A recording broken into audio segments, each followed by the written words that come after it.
Deputy Leader. Second. I need to second the amendment to the order of business by Senator Keoghan.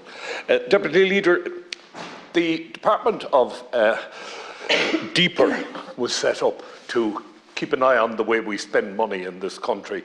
And if you want to hire a secretary now in the public service, you've got to get deeper approval. And then we see RTE over the last couple of weeks being dragged in here, and the millions that have been slushing around the place like it was gone out of fashion, and hundreds of thousands paid to the talent. Okay?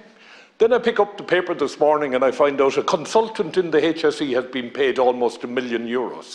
A second consultant has been paid between 750 and 800,000 euros.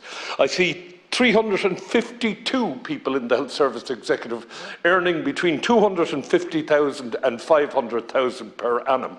I see a report from the Public Accounts Committee that we paid almost €1 billion for search and rescue, and we have nothing to show for it. Yes, lives were saved, but we have nothing to show for it. Why didn't we buy the helicopters and get 30 years out of them? Use contractors by all means. And you and I both know that the search and rescue thing now has become a disaster. Where was Deeper in looking at that process? What role did Deeper have in the procurement process that took place for search and rescue in this country? Why was the Air Corps dumped out of search and rescue because they offered the Augusta Westing 189 helicopter, and the contractor who gets the job delivers what? 189 helicopters. I just don't understand. Has Deeper outlived its usefulness? I personally believe it has, but I would ask that in the fall, when we return here, that the Minister for Public Expenditure and Reform comes in here and outlines to this House what exactly the role of Deeper is. How have these state agencies that we're talking about gotten away with spending billions and millions and tens of thousands on individuals?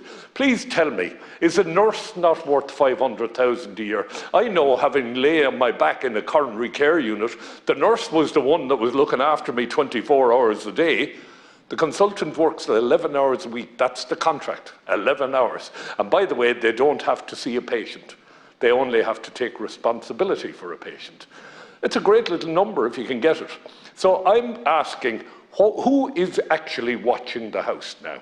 Who is minding the shop? Because I cannot see any sign of it. And I think the people of Ireland are absolutely outraged by the way that money is being slushed around. I agree with Senator Murphy. Do pay the licence. Keep the little fella in his job. But let's start looking at the big fish that are taking millions out of this country. It's time it stopped. Thank you.